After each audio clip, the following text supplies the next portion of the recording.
দর্শক শ্রোতা, রেডিও সারাবেলার সাপ্তাহিক আয়োজন জনমতামত নিয়ে আপনাদের সাথে আছি তুবা রহমান। আমাদের আজকের বিষয়, শহর পরিষ্কার পরিচ্ছন্ন রাখতে আমাদের করণীয়গুলো কি কি।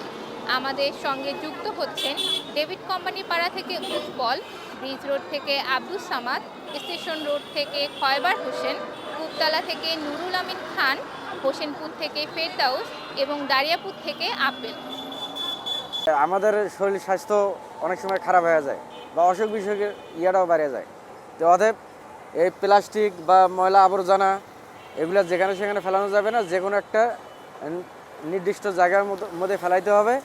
তাহলে আমাদের পরিবেশটাও ভালো থাকবে আর আমাদের শরীর স্বাস্থ্যও ভালো থাকবে। এই যে মাঝে মাঝে একটা করিয়ে ডাস্টবিন দেওয়া দরকার, যাতে ময়লা আবর্জনা সব একখানে ফেলতে পারে মানুষে। কিছু দূর দূরে দূরে একটা করি দিলে তাহলে তো সুবিধা হয়। যেমন ময়লা আবর্জনাগুলো আমরা যদি মোড়ে মোড়ে ডাস্টবিন স্থাপন থাকে, তাহলে আমরা ওগুলো কখনো ফেললে তাহলে ময়লাগুলো শহর নোংরা হবে না। পরিষ্কার পরিচ্ছন্ন কর্মী যদি বেশি থাকে বা আমরাই নিজেদের থেকে যদি সচেতন হই, তাহলে ময়লা আবর্জনা রাস্তাঘাটে পড়বে না। আমাদের শহর পরিষ্কার পরিচ্ছন্ন রাখতে আমাদেরকে নিজেদের আগে পরিষ্কার পরিচ্ছন্ন থাকতে হবে। আমরা নিজেরা নিজের মন মানসিকতা যদি পরিষ্কার পরিচ্ছন্ন না রাখি, তাহলে তো শহর পরিষ্কার রাখতে পারবো না। আমরা যে কোনো জিনিস একটা যদি খাই, এইটা যে কোনো জিনিস আমরা প্যাকেটজাত দ্রব্য খাইলাম, ওই দ্রব্যটা যদি নির্দিষ্ট জায়গায় না ফেলি, রাস্তাঘাটে ফেলি, ওইটাতে আবার মশামাছি করে ওইটাতে এই ডেঙ্গু বিভিন্ন রকমের আমাদের অসুখ বিসুখ সৃষ্টি হচ্ছে।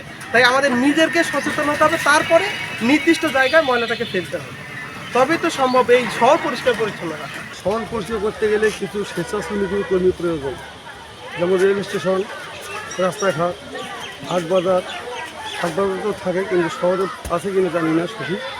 তবে এদের কিছু লোকের দরকার, যেমন অন্যান্য ডিস্ট্রিক্টে পাওয়া যায় সকালবেলা এদিকে রোড পরিষ্কার হয়।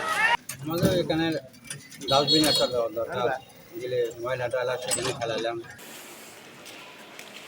দর্শক শ্রোতা, রেডিও সারাবেলার সাপ্তাহিক আয়োজন জনমতামত নিয়ে আপনাদের সাথে ছিলাম তুবা রহমান। আমাদের আজকের বিষয় ছিল শহর পরিষ্কার পরিচ্ছন্ন রাখতে আমাদের করণীয়গুলো কি কি হতে পারে। আমাদের সাথে থাকার জন্য আপনাদেরকে ধন্যবাদ।